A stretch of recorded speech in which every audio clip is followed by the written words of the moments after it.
We all know these trainers and fitness influencers online who are preaching about high protein intakes and the significance of protein intake and so on and so on. But why is it so important, and what would those numbers be? Because it's really important to at least roughly know the numbers so you know what you're gonna aim for. Protein is something that's essential to our body. If you look word essential online in a dictionary or something, it's going to say that essential means that body cannot survive without it. Our body doesn't produce protein by itself. We can't synthesize it in our body. We have to intake it, right? Either through supplements or preferably through food. Now, we all know that there's certain diets. Mostly people like to intake protein through super high quality sources like beef, turkey, chicken, fish, eggs, dairy products, and so on. However, some people are vegans or vegetarians, so they have to make some shifts and changes. So there are also plant-based proteins. This is completely up to you how you want to do it. Point here is that you should aim for the specific target. You should know how much protein per day you should be aiming for. How to do it? There's a super simple calculation you can do. Let's say that you are 85 kilograms. So you're gonna take your body weight in kilograms.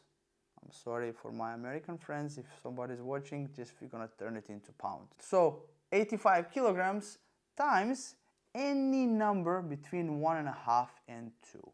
Not to overthink it, but let's just say you're going to multiply your body weight in kilograms with the number 1.7. It's right in between, and it's absolutely fine for any goal, because most likely it's going to give you the higher protein intake that you have right now, because it's very common that people are under eating protein. Carbs are something that we eat a lot. That's going to be your daily protein intake in grams. You want to aim for that number.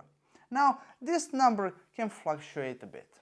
If you're somebody who is very overweight, needs to lose more than 20, 30, 40 kilograms, what you want to do is you're going to imagine in your head your desired or your goal weight in kilograms. For example, you are 150 kilograms, but you are wishing to be 110 kilograms, so you're going to multiply 110 kilograms by, as we said, 1.7. Numbers are going to change depending on your size and your goals. Just remember like this. Why am I saying 1.5 and 2? Well, this is the difference. If you're somebody who's going to eat diet that has enough calories, you're not going to be as hungry, you just want to look better, feel better without need to lose a lot of weight and to be on a diet, you just can go for this number that's closer to 1.5.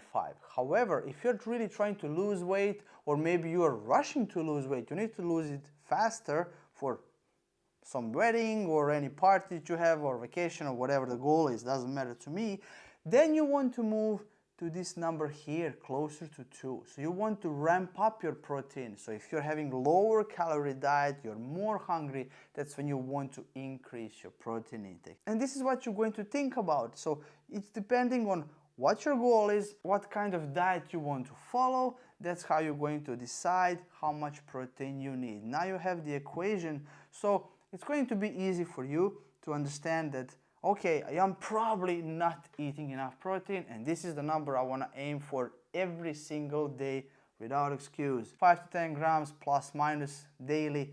It's not a big fluctuation. Don't kill yourself over it. Don't stress too much about it.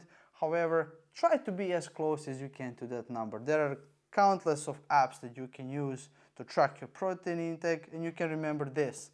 100 grams of meat, any meat, is anywhere between 20 and 25 grams of protein. 1 egg is 6 grams of protein, and dairy products are usually between 3 to 8 grams of protein per 100 grams. Everything else, like rice and potatoes and peas and beans and stuff like that, they're all gonna contribute to your daily protein intake. But try, if you're not vegan, of course, to have your protein coming from these sources that I just listed. And if you're vegan, of course, eat the sources that you want to eat and try to supplement maybe, because usually protein is something that vegans don't eat enough. Now, most of you are here because you're trying to change your body composition and you probably need to lose some weight. That means you have to eat less. Well, there is a way of eating less without eating less. Even though it sounds counterproductive, there is a way to do it, and I'm going to explain it in this video right here. So see you in the next video.